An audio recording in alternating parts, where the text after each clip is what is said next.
Olá pessoal, tudo bem com vocês? Professor Zé aqui. Fala jovens. Pessoal, eu falei com vocês lá no Instagram que eu iria estar tirando dúvidas de alguns assuntos relacionados à biologia. Então, estamos nós aqui para tentar explicar da melhor forma possível alguns dos conteúdos. Foram muitos pedidos, né, de diversos assuntos e eu vou elencar apenas alguns aqui para que vocês estudem em casa, façam anotações aqui pelo canal, tá? E venham tirar dúvidas aqui comigo, tá bom? Quem não me conhece ainda, sou professor de biologia, sou biólogo, meu nome é Oziel, tá? E tem uma página no Instagram chamada Oziel César JR. Então, pessoal, me segue lá, tá? Vai buscando informações a respeito da biologia, a respeito das ciências em geral, que muita coisa você vai encontrar na minha página do Instagram, Oziel César JR, tá bom? Além disso, nós temos também um canal no YouTube chamado Biociências. Se você ainda não conhece, vai lá, acessa o Biociências, que também tem aulas gravadas, tem unboxing de livro, eu sou leitor compulsivo, né? Então, às vezes, quando eu compro um livro, eu gosto de fazer um unboxing. Então, também tem unboxing gravado lá no nosso canal do Biociências. E aulas de biologia, lógico, também. Tá bom? Então, a nossa aula hoje vai ser uma aula de tira dúvidas de biologia, tá? E eu elenquei hoje dois conteúdos que eu acho importantes para ser discutidos dentro da biologia, que é a botânica e a ecologia. Pessoal, não vai ser uma aula assim muito detalhada. Vou apenas passar alguns conceitos, algumas informações, alguns detalhes que você que está estudando tem que saber, ok?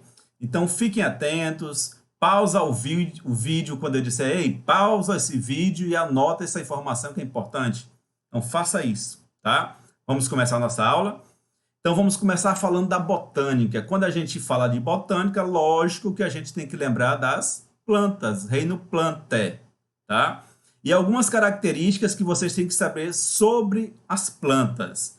Todas são eucariontes. E você que é um aluno esforçado, está estudando e já sabe o que é um indivíduo eucarionte. Então seria o quê? Isso, muito bem. Eucarionte é aquele indivíduo que tem a carioteca, membrana nuclear, revestindo o material genético. Então, todos os indivíduos do grupo das plantas, do reino Plantae, são eucariontes. Tem um núcleo organizado e um envoltório envolvendo esse núcleo, que é a carioteca, tá bom? Todas as plantas são pluricelulares, têm mais de uma célula, são organismos grandes, tá? São organismos complexos que podem formar sistemas, tecidos, órgãos. Tem desde as briófitas até as angiospermas, que são as mais complexas. Todas as plantas são autótrofas. Isso quer dizer o quê? Todas as plantas realizam fotossíntese. Verdadeiro ou falso? E aí, verdadeiro ou falso? Quem é meu aluno já sabe essas informações. Pessoal, a maioria das plantas realiza fotossíntese, tá? Que é um produto metabólico, onde elas captam o gás carbônico junto com a molécula de água e com a energia do sol e vão produzir alimentos que vai servir para ela e para aqueles que vão consumir dessas plantas de forma direta ou indireta, tá? Porém, tem grupos de plantas, por exemplo, o cipó-chumbo, que não são autótrofas, tá? Não realizam fotossíntese. Então, o cipó-chumbo, anota, observação, cipó-chumbo não realiza fotossíntese. Eles são o quê? Parasitas, tá? Então, eles vão parasitar uma outra planta, suprir os nutrientes dessa planta e dali vão sobreviver. Não precisam realizar fotossíntese. E ainda tem detalhes que você tem que saber. Presta atenção.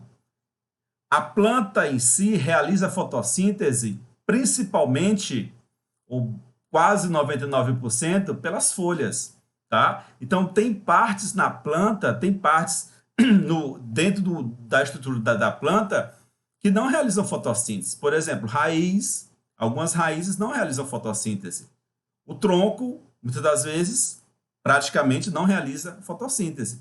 Então, a fotossíntese ela vai acontecer basicamente em nas folhas, onde elas captam a energia do sol, captam o gás carbônico junto com a molécula de água e ali elas produzem o alimento para elas e para aqueles que vão consumi-las. Tá bom?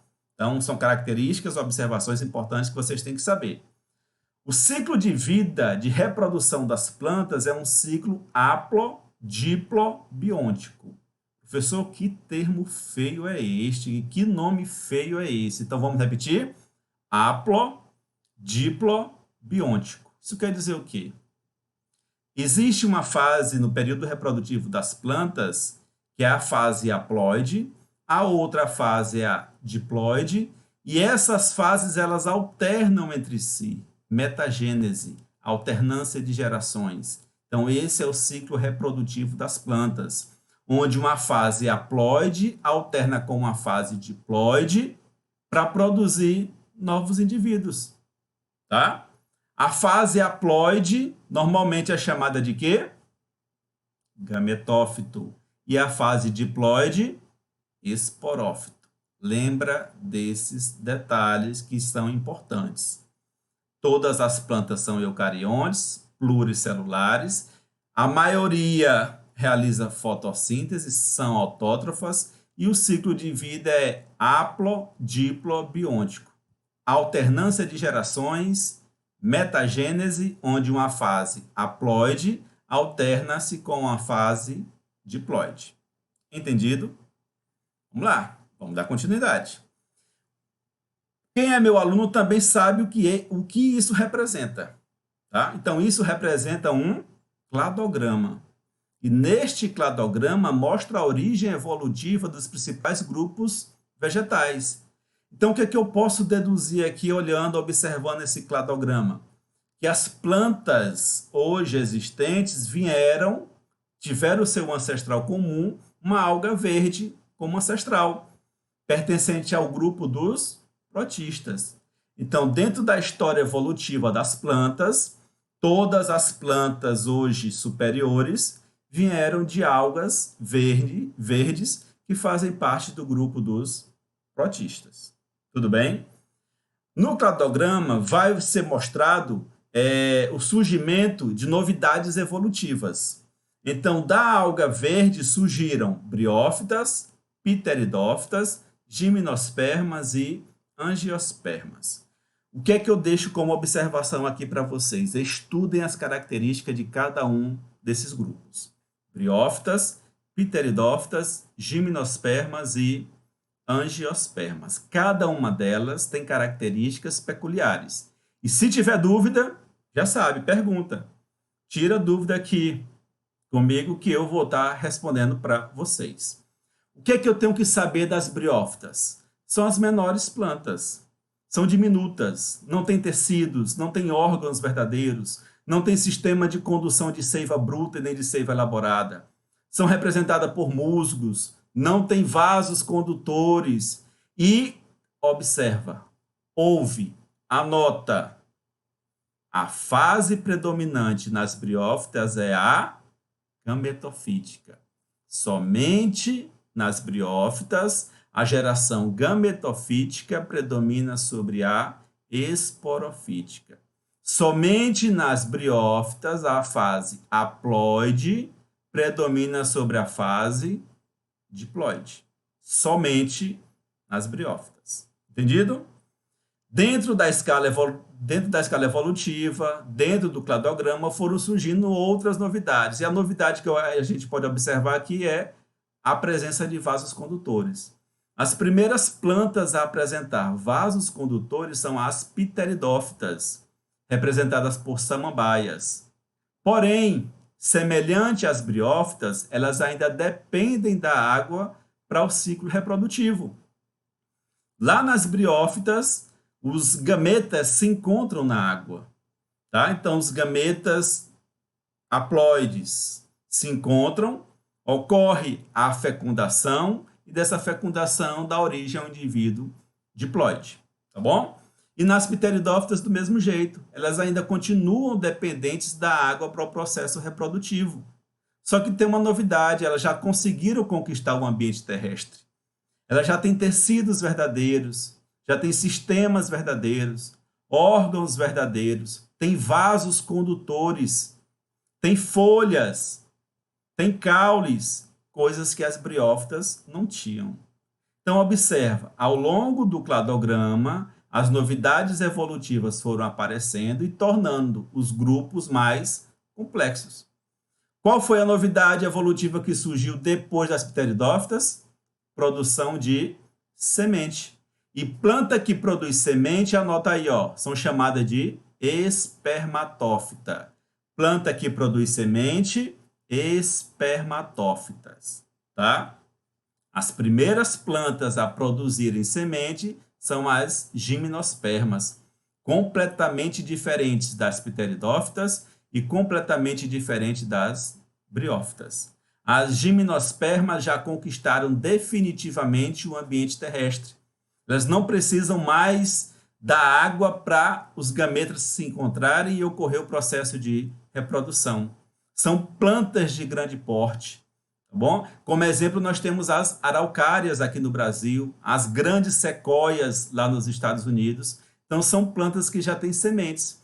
E essa semente foi um fator evolutivo bastante importante porque garantiu a dispersão da planta no ambiente terrestre. Então, plantas que produzem sementes se dispersam muito mais do que aquelas que não produzem semente.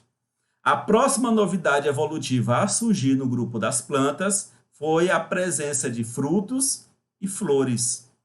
Então, as plantas que apresentam frutos e flores são as angiospermas.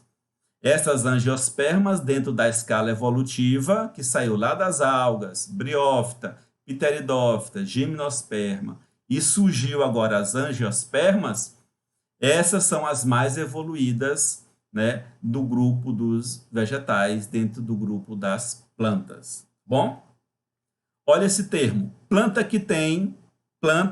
que têm vasos condutores, xilema e floema são chamadas de traqueófitas. Traqueófitas são plantas que têm xilema e floema. Xilema e floema surgiu a partir de onde?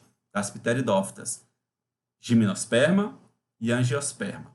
Novidades evolutivas que as pteridófitas já têm. Presença de tecidos verdadeiros. Novidades evolutivas que as gimnospermas já têm. Presença de sementes, que são dispersas, muitas das vezes, pelo grão de pólen. E novidades evolutivas que as angiospermas já têm. Frutos e flores verdadeiras.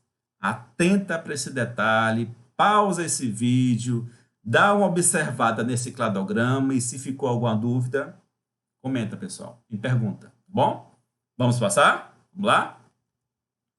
Eu acho também importante você, aluno que está estudando, né, ativamente aí, entender um pouco como é a flor, a estrutura morfológica da flor de uma angiosperma. Nem todas as flores de angiospermas têm este formato, tá? Aqui é um exemplo clássico que os livros trazem de uma flor de uma angiosperma completa, tá bom? Então, vocês já têm que começar a aprender os nomes. Alguns alunos acham a botânica chata por causa dos nomes que tem, que aparecem, que muitas das vezes são difíceis. Mas é o jeito, eu tenho que aprender. Porque isso vai fazer a diferença lá no vestibular, lá no Enem, tá bom? Daquele que não estudou e para você que está estudando, que está atento para essas observações. Então, vamos lá? Toda flor, né, como eu falei, esta flor aqui, ela apresenta um pedúnculo que vai ligar essa flor ao caule, tá bom? Então, o pedúnculo vai ligar a flor ao caule, tudo bem? Anota isso. Tem um receptáculo, e esse receptáculo, normalmente dentro dele, vai ficar essa estrutura aqui, que é o ovário, e no interior vai ficar o óvulo. Anota. Tem um conjunto de sépalas. Normalmente, quase que 100% das vezes, as sépalas têm coloração verde, tá? Existem exceções, lógico, tá bom? Mas as sépalas têm coloração verde. E o conjunto de sépalas é chamado de cálice. Anota? Conjunto de sépalas é chamado de cálice. Cálice. Conjunto de sépalas é chamado de cálice. Anotou? Tudo bem. As flores, normalmente, para atrair a atenção dos insetos ou de animais, têm pétalas, que normalmente são coloridas, para justamente atrair a atenção de alguns animais, para o processo de polinização. Então, as pétalas normalmente são coloridas, não é regra, pode ter pétala também verde, tá? Aí vai muito da identificação do botânico. E o conjunto de todas as pétalas é chamado de corola. Anota? Conjunto de pétalas é chamado de corola. Conjunto de sépala é chamado de cálice. Muito bem. Pétalas e sépalas. Os dois juntos formam uma estrutura chamada de tépalas. Tépalas, com T-E. Tépalas. Então, sépalas e pétalas formam as tépelas. Tá bom? Tépelas. Tá? Anotou? Então, aluno do professor Zéu, fique atento com relação a isso daí. Normalmente, as flores, aqui nesse exemplo, né, têm a estrutura reprodutiva masculina e feminina. Androceu é a estrutura reprodutiva masculina da flor. E gineceu é a estrutura reprodutiva feminina da flor. Do que é composto o androceu? Antera e filete. Então, aqui, ó, vamos dar um zoom na antera. Esta antera normalmente tem este formato. E dentro da antera, quando a flor está no período reprodutivo, está cheio de grãos de pólen. Então, essa antera ela se rompe, abre-se e, ao abrir, ela libera os grãos de pólen para o meio, para promover o processo de polinização. E, dentro desse processo de polinização, perpetuar a sua espécie. Tá? Então, o androceu é formado por antera e filete. Filete é esse fino fio que segura na sua extremidade antera. Entendido? Androceu, masculina. Gineceu, estrutura feminina da flor. Anota. Do que é composto o gineceu? Estigma, estilete e ovário. Estigma, estilete e ovário. Repete? Estigma, estilete e ovário. Essas três estruturas vão formar o gineceu, que é a parte reprodutiva feminina da flor. Tá? Dentro do ovário vão estar presentes algumas estruturas e, dentre elas, o óvulo. Tá bom?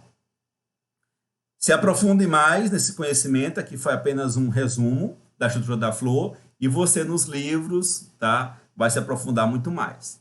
Observação, anota, não deixa passar. O fruto é um ovário maduro. Grande parte das flores podem produzir frutos, e esse fruto é o ovário maduro. É o ovário que foi fecundado. E esse ovário amadureceu. Tá bom? Então, vai dar origem ao fruto. Normalmente, dentro de um fruto, vai ter uma semente. E a semente é o óvulo que foi fecundado. Então, pessoal, anota. Observações importantíssimas que vocês têm que saber para o dia do vestibular. O fruto é o ovário maduro. A semente é o óvulo que foi fecundado. Entendido? Nenhuma dúvida? Se tem dúvida, deixa nos comentários ou acessa o Instagram Oziel César JR. Não deixa de acessar, pessoal. Lá tem posts de biologia que interessa para você. Bom? Podemos passar? Se tem dúvida, comentários, tá bom? E como eu falei, o outro tópico que eu achei necessário abordar hoje é a parte da ecologia, tá? A ecologia ela vai se preocupar em estudar as relações dos seres vivos entre si e deles com a natureza. Então, esse é o papel da ecologia. Tá? É o estudo de onde os seres vivos moram e como eles se relacionam entre si e com a natureza que está ao seu redor, tá? Características importantes que você tem que saber dentro da ecologia. Pessoal, a ecologia ela é formada sempre por organismos. Então, a unidade fundamental da ecologia é o organismo, é o ser vivo, como qualquer um outro, tá? E esse ser vivo ele vai manter relações entre outros seres vivos e com a natureza que está ao seu redor, tá bom? Esse ser vivo, ele faz parte de uma população, que é um conjunto de indivíduos da mesma espécie que habitam o mesmo lugar. Anota, população, conjunto de indivíduos da mesma espécie que habitam o mesmo lugar. Esta população pode se reunir em comunidades, que é o conjunto de espécies diferentes, que vivem em locais também que podem ser diferentes e que mantêm relações entre si. E essas comunidades, elas vão interagir entre si dentro de ecossistema. Ecossistemas é a junção de várias comunidades, tá? Um detalhe para os ecossistemas. Como nos ecossistemas existem espécies iguais e espécies diferentes, elas estão se relacionando. Mas não é só a relação das espécies entre si. Num meio ambiente, no espaço ambiental, dentro da ecologia, existem os fatores físicos e químicos que interferem na vida de um organismo, tá? Então, a junção dos fatores bióticos, seres vivos, e abióticos, seres não vivos, são físicos e ambientais, a relação deles dá como formata aí o ecossistema, tá bom? E a junção de vários ecossistemas vai formar a biosfera. Então, são conceitos, são informações importantes que você, aluno atento da biologia, tem que anotar e não errar nenhuma questão, tá bom? Resolvi trazer para vocês dois tópicos, né, importantes dentro da ecologia, que são as cadeias e teias alimentares, tá? E as pirâmides ecológicas, para que vocês fiquem atentos e procurem aprender. A ecologia é um ramo enorme, tem muitas informações dentro da ecologia. Você não pode somente estudar cadeias e teias alimentares ou pirâmides alimentares. Existem as relações ecológicas, existe a relação climática, existe a parte do meio ambiente, da poluição ambiental, dos impactos ambientais. Tudo isso está relacionado com a ecologia. E ainda mais, o homem interferindo no meio ambiente também é um estudo da ecologia. A dinâmica das populações é estudado dentro da ecologia. Como as populações crescem, como as populações diminuem, tá? Também é estudado dentro da ecologia. Mas vamos para cá. Pessoal, fiquem atentos. 3 conceitos básicos da ecologia. Em uma cadeia alimentar, existem os produtores. Produtor, como o próprio nome fala, são aqueles indivíduos que vão produzir alguma coisa. Então, os produtores são a base de toda teia ou cadeia alimentar. E eles são autótrofos, realizam fotossíntese, tá bom? São algas, são plantas, são cianobactérias que vão realizar a fotossíntese e são os produtores de um ambiente natural. Em uma cadeia alimentar também tem os consumidores que se alimentam dos produtores ou de outros consumidores. E esses consumidores sempre serão heterótrofos. Eles não produzem o próprio alimento, eles têm que ir na natureza buscar esse alimento para obter energia. E ao longo de toda uma cadeia alimentar estão os decompositores, que são seres degradantes que vão destruir a matéria orgânica, decompondo essa matéria orgânica, devolvendo ao meio ambiente aquilo realmente o que interessa, tá? E anota, quem são os decompositores do ambiente natural? Fungos e bactérias. Quem são os decompositores do ambiente natural? Fungos e bactérias, tá bom? Observação. Pausa o vídeo e anota. Pausou? Anotou? Vamos lá. A circulação de energia e o fluxo de matéria são feitos através da alimentação. Olha só, todo ser vivo, para obter energia, ele precisa se alimentar. Seja ele autótrofo, seja ele heterótrofo, ou seja um decompositor. E esses seres produtores, consumidores ou decompositores, eles vão circular energia e fluxo de matéria através do processo de alimentação. Porque através do processo de alimentação eles podem realizar fotossíntese, quimiossíntese, fermentação, respiração celular, tá? Então isso aí é base dentro da ecologia.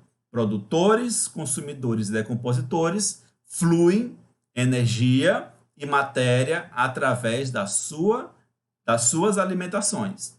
E esses indivíduos são representados simbolicamente por cadeias e teias alimentares.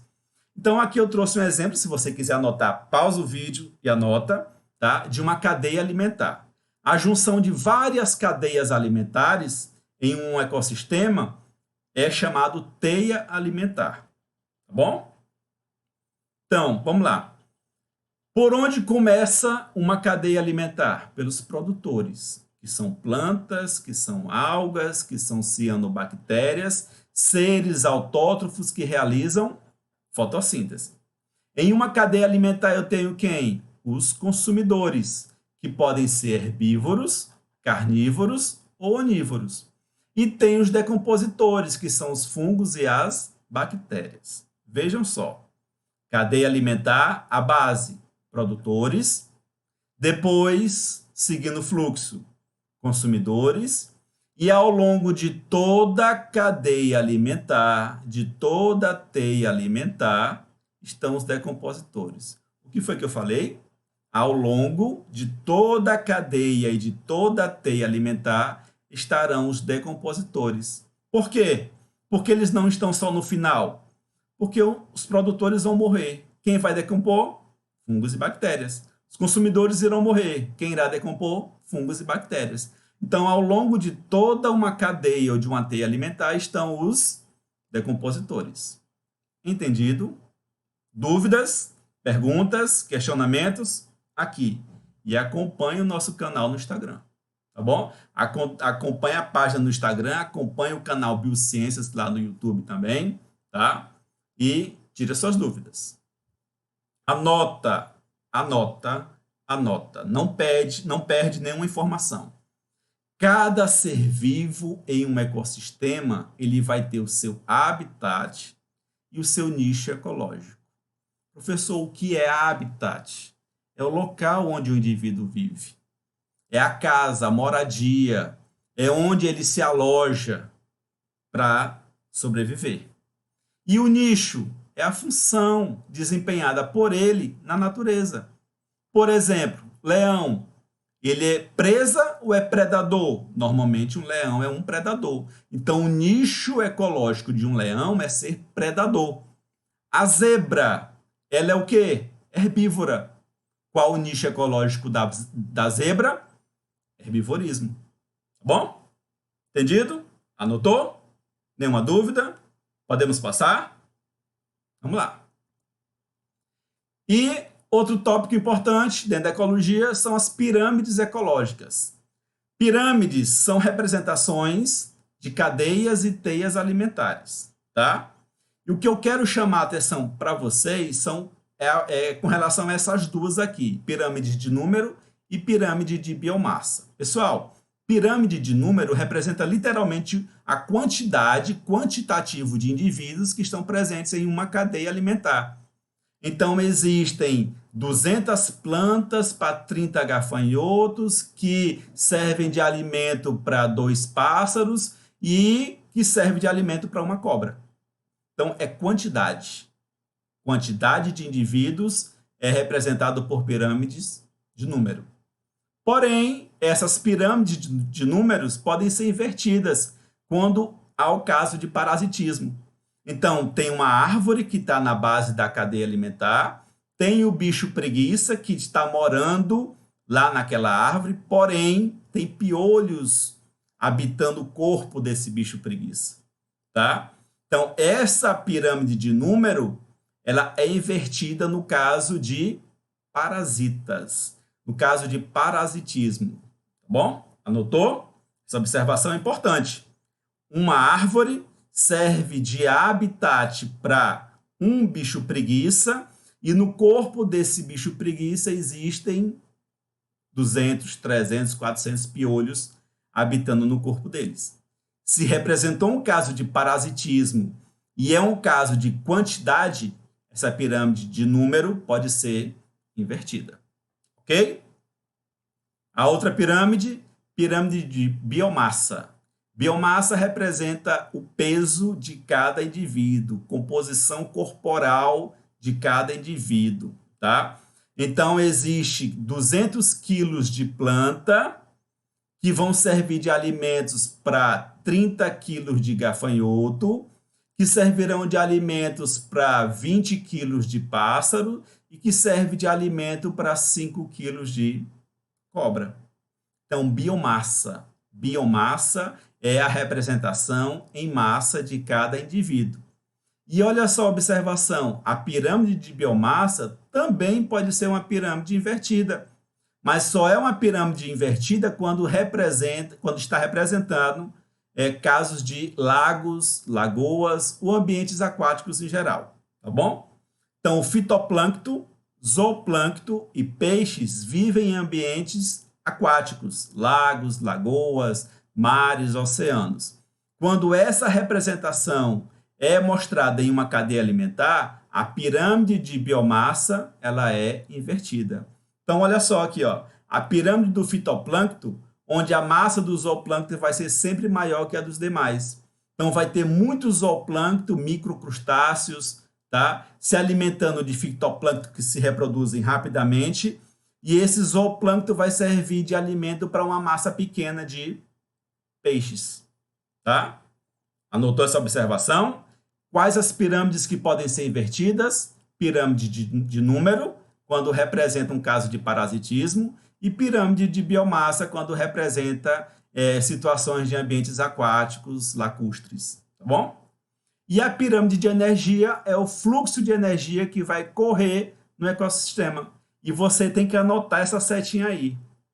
O fluxo de energia sempre vai ser constante e seguir numa única direção. Então, observa comigo. Numa cadeia alimentar, a energia principal é a energia do sol.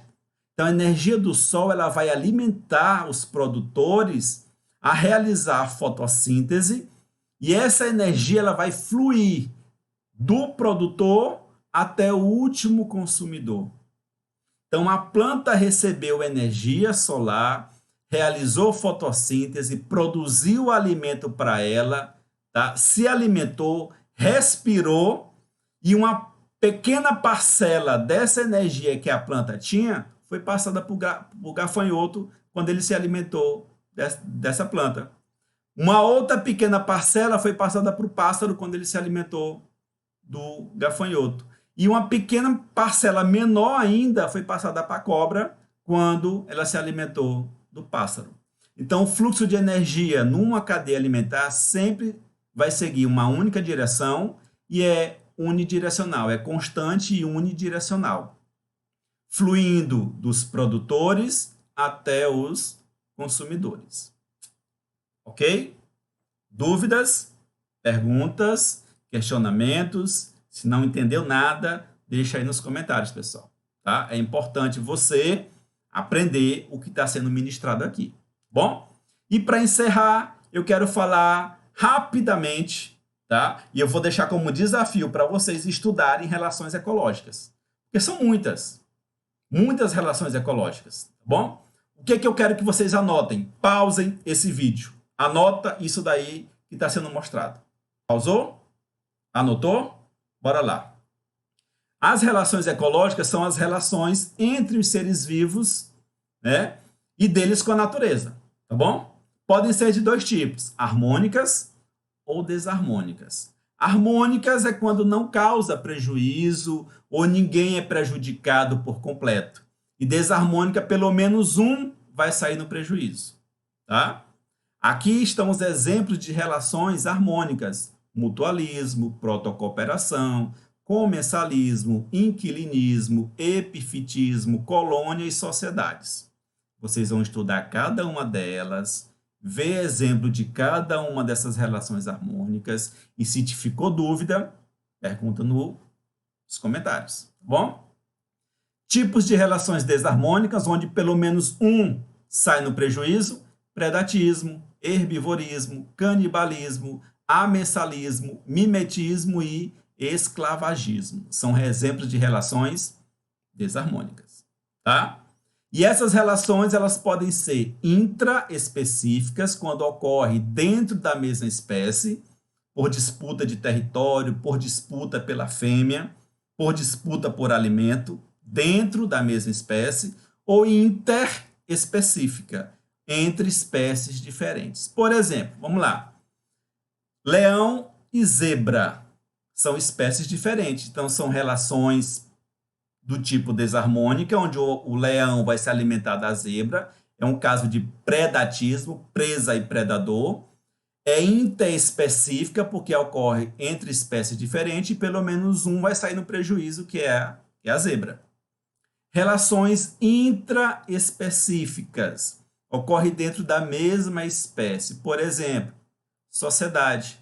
A sociedade de formigas, de cupins, das abelhas, todas trabalham em comum acordo para o benefício da sociedade.